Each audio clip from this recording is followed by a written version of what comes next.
Hiya. So it's been a little while since we've been here, like a whole summer racing season. And in the time that we've been away, the most frequently asked question is Rob Fox going to be back? Well,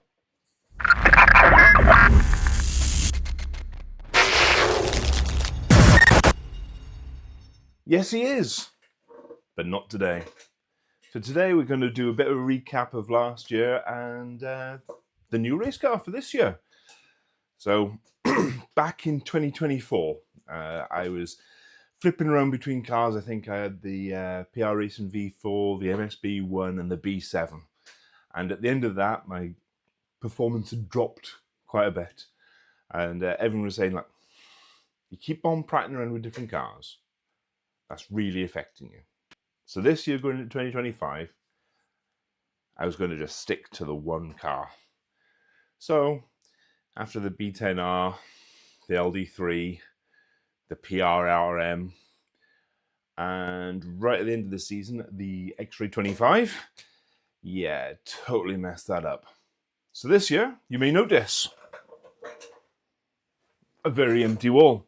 That's because everything's gone. Everything. We're just sticking to the one, Mike. Promise this year. Just the one, and a truck. But just the one car. So like I said, at the end of last season, we picked up a second-hand Xray 25. Beautiful, lovely car to drive. I was right happy with it. So we decided that this year we go for the Xray 26. So this is the build video for the 26. It's kind of a build video, but it's not, because most of it is already built. It's more of a comparison between the 26 and the 25, and I think everyone can agree that the 25 was a good car. So we're just going to have a look at the differences between the two while I hastily built it all together because I'm supposed to be racing it this weekend. But yeah, that's what we're going to do. So this is how we stand at the moment. Now, if you look at Xray's website, they're really good at the whole marketing thing. And if you read any year's buggy or truck page, it looks like there's so much new stuff. New, all over the place. What I've kind of learned is all new means that it's this year's stuff. And they're also very good at the marketing spin of 1 year, a certain feature is brilliant, and then the next year, the opposite is totally brilliant. So I'll give you a couple of examples. So a couple of years ago, they were like, oh, we give you 4 mounting holes or 3 mounting holes for the front upper arm. So you get, the most granular adjustments so you can perfect your settings. And then another year will be, oh, we give you 2 holes because they're the most common ones and it eases your setup burden. Another one that was last year, for the dirt and the carpet, there was the unified chassis length, the optimum for both. Whether you buy the dirt one or the carpet one, it's the same length chassis. Probably so they could sell more aftermarket chassis. But this year, again, they're back to different lengths for the carpet and the dirt. So we'll just concentrate on what's changed from the 25 model. Thankfully, not much, so I can use my 25 for spares, because it came with a few hop-ups as well. I was quite lucky, thanks Dave, from when Dave sold me it. It's come with like all 3 of the gearboxes, ball diff, gear diff, a few wheel speed parts and stuff. So got a little bit of a bump start on this one. But for now, we'll just concentrate on the kit differences between the 25 carpet car and the 26 carpet car. So first of all, the main one that gets mentioned is the chassis. So last year, there was a big thing about it being a 2mm chassis, to aid with flex and grip and everything. This year, they've gone for a 2.5mm chassis with extra milling to keep the flexibility, but also keep some strength. I'm sure that they know what they're doing. So that's the main thing. Like I said, there is a difference in length between the carpet version and the dirt version. Basically, the carpet version chassis, exactly the same length as the 25 carpet chassis. So I kind of just put them up against each other. The next change is the rear upper arm mounts. This is the 25, as you can tell from the dirt and scratches, but it's you know, very 2D plate with the anti-roll bar mount there. The 26 goes back to more of a 3D mount, so you're getting a bit more thickness in the metal around this section, but thinning out again at the ends. So that's difference number one. Difference number two.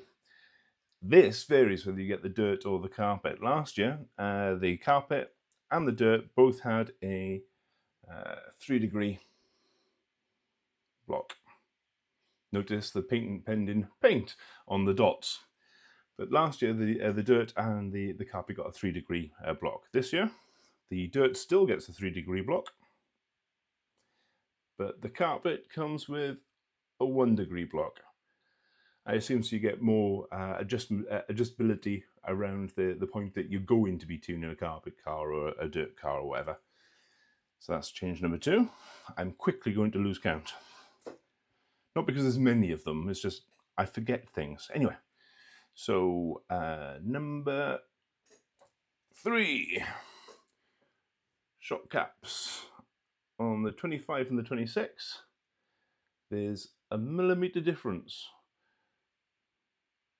between the two, apparently. You can just about see it on camera. Changes the overall length slightly. But so that's change three. Change four, on the carpet, on the 25, you got what they call a 4-dot tower, indicated by the 4 milled dots across the top there. On the 26, you get a 6-dot tower, again signified by those 6 dots. Basically, there's a small difference in height, he says, if you can try and align them with the screws in. You can see there's probably about a 2mm height difference there. I would put the calipers on it, but you know, can't really be bothered. It's a brief overview. 26 has a lower shock tower. And then I believe the final difference is in the turnbuckles. In the 26 comes with titanium turnbuckles, and the 25 came with steel. So, nice addition, I guess. You know, lots of people, one of the first things they do is run out and get titanium turnbuckles. So that's quite nice. And when a brand as Xray is often derided for the expense of their parts, it's quite nice that they chuck some titanium in there. But overall, very little has changed from the 25 to the 26. It's kind of more of an evolution. I think that's a good thing, personally, because obviously got the 25 that I can pull parts off.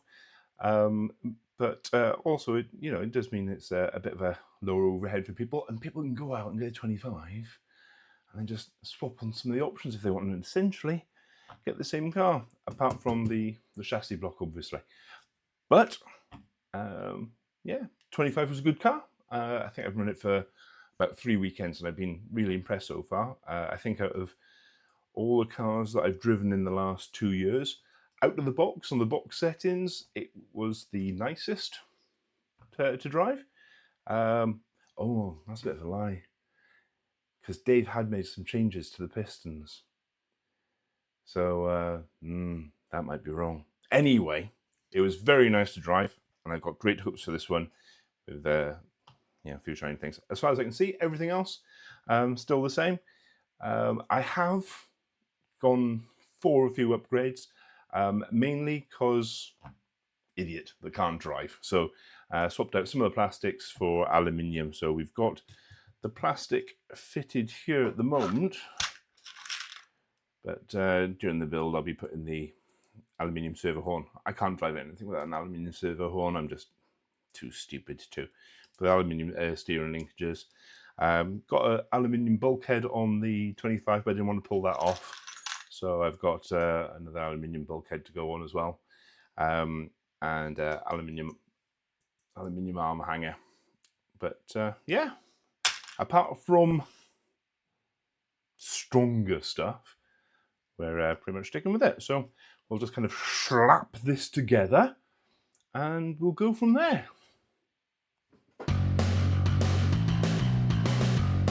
There was one bit that came up in the early part of the build. The servo mount, one of the holes for the servo had been threaded. Bit of a tap on that and I sorted it, but yeah, that did slow things down a little bit. And there you have it. One built Xray 26, XB2 26. Next the electrics, and then a bit of a sneaky practice.